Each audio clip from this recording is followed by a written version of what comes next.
যেটা আল্লাহ সচ্ছল ছিলেন না, কিন্তু সচ্ছল না হওয়া সত্ত্বেও আল্লাহ রাসূল 10 বছরই প্রতি বছর 1 বছর তিনি বাদ দেন নাই, কুরবানি করেছেন। আমরা বিভিন্ন হাদিস থেকে দেখেছি আল্লাহ রাসূলের ঘরে 3 দিন পর্যন্ত খাবার ছিল না, 3 দিন পর্যন্ত কোনো খাবার থাকে শুধু খেজুর আর পানি দিয়ে আর চুলায় আগুন জ্বলতো না। এমনকি আল্লাহ রাসূলের কাছে মেহমান আসতো, মেহমানের আপ্যায়ন করার জন্য আল্লাহ রাসূলের ঘরে তেমন খাবার ছিল না। এই জন্য আল্লাহ রাসূল তার মেহমানকে সাহাবীদের মাঝে বলতেন যে আমার একটা মেহমান আছে, তোমরা এই মেহমানকে নিয়ে যাও। কতটা অভাব হলে নিজের মেহমানকে অন্যের কাছে পাঠিয়ে দেন, অথচ আল্লাহ রাসূলের অভাব হওয়া সত্ত্বেও তিনি কুরবানি করতেন নাই। আর আমরা সামান্য অজুহাতে কুরবানি করার সামর্থ্য আছে, ইচ্ছা করলে পারবে, সামর্থ্য আছে, তারপরও কুরবানি দেয় না। এটাদের উপরে কুরবানি ওয়াজিব এবং আপনি ইচ্ছা করলে পারবেন। হয়তো আপনার কাছে এখন টাকা নেই, 1-2 মাস 3 মাস পরে আপনার কাছে টাকা আসবে, টাকা আসবে, কিন্তু সেই সময় তো আপনি কুরবানি দিতে পারবেন, ঠিক আছে? যে গতকালকে 10, 11, 12, 13 এই 4 দিন কোন ইমাম বলেছেন 3 দিন 10, 11, 12 পরে 4 দিন, এই 4 দিনের পরে যদি আপনার কাছে কোটি টাকাও থাকে আপনি তো কুরবানি দিতে পারবেন।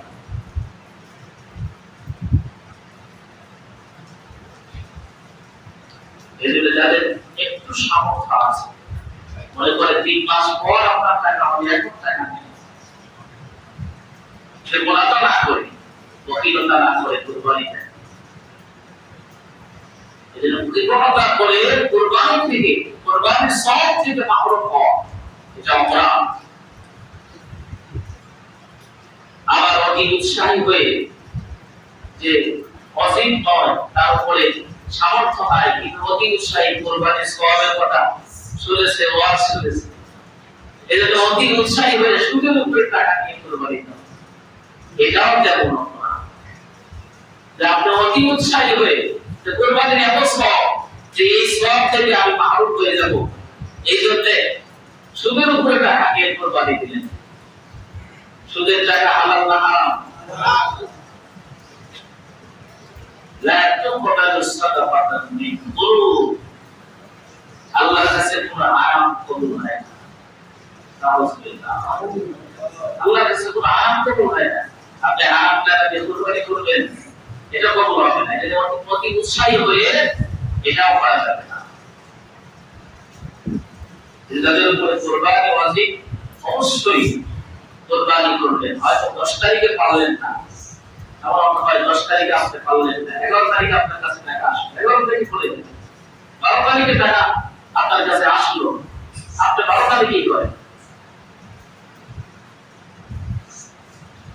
রাসূলুল্লাহ সাল্লাল্লাহু আলাইহি ওয়াসাল্লাম এই কুরবানি ফজিলত সম্পর্কে বলেছেন।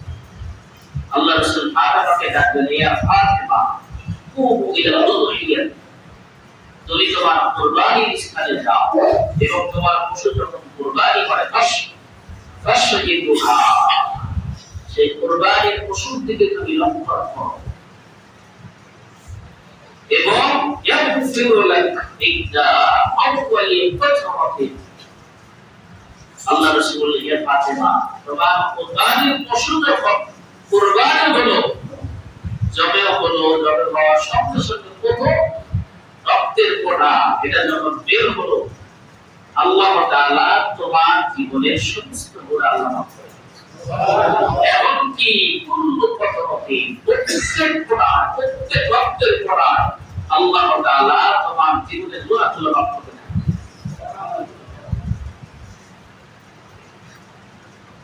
তবে এই কুরবানি অনেকে সামর্থ্য রাখে না।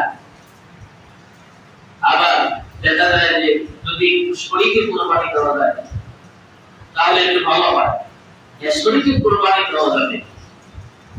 হযরত আব্দুল্লাহ ইবনে আব্বাস রাদিয়াল্লাহু তাআলা আনহু তিনি বলেন ক্বালা কুননা মা রাসূলুল্লাহ সাল্লাল্লাহু আলাইহি ওয়াসাল্লাম ফি সাফরিন ফাআযাল আদহা, যে আমরা রাসূলুল্লাহ সাল্লাল্লাহু আলাইহি ওয়াসাল্লামের সাথে সফরে ছিলাম, এমন অবস্থায় কুরবানির দিন চলে আসে এবং আশতারাকনা ফিল বাকরাতি সাবআতান, আমরা একটি গরুতে 7 জন শরীক হয়ে কুরবানি করলাম।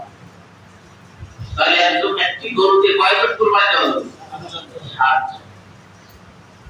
তবে আমাদের দেশে প্রচলিত আছে যে এই 7 জন বেজোড় সংখ্যা হতে হবে, 1 3 5 7, এটা প্রচলিত আছে। কিন্তু হাদিসে 1 থেকে 7, মানে 1 জন 2 জন 3 জন 4 জন, এভাবে 1 থেকে 7 বেজোড় সংখ্যা নয়। আর এটা সুস্পষ্ট আল্লাহ রাসূল বেজোড় সংখ্যা দিতে বলেন, তিনি 1 থেকে 7 জন, অর্থাৎ জোড় সংখ্যা এবং বেজোড় সংখ্যা উভয়টাই। কিন্তু আমরা আমাদের সমাজে প্রচলিত আছে যে বেজোড় সংখ্যা হতে হবে। যুক্তি দেখান, অনেকে যুক্তি দেখায় যে আল্লাহ তাআলা বেজোড়, এখানে বেজোড় সংখ্যা নেই। সেই যুক্তি যদি দেখান, যুক্তি দিয়ে তো ইসলাম হয় না, যুক্তি দিয়ে ইসলাম হয় না। এই যুক্তিতে আমরা ফজরের নামাজ কয় রাকাত পড়লাম? ফরজ 2 রাকাত, তাহলে 1 রাকাত পড়া দরকার ছিল। তাহলে এটা তো ধরে এটা যুক্তি দিয়ে ইসলাম তো আল্লাহ রাসূল 1 থেকে 7, হাদিসে 1 থেকে 7 বলা হয়েছে, অর্থাৎ 1 2 জন 4 জন 6 জন, আবার বেজোড় সংখ্যা হবে, জোড় সংখ্যা হবে। তবে হ্যাঁ, শরীরকে দেওয়া এটা একটু কঠিন এই জন্য যে যদি 7 জন শরীক মিলে একটা কুরবানি দিলেন, এই 7 জনের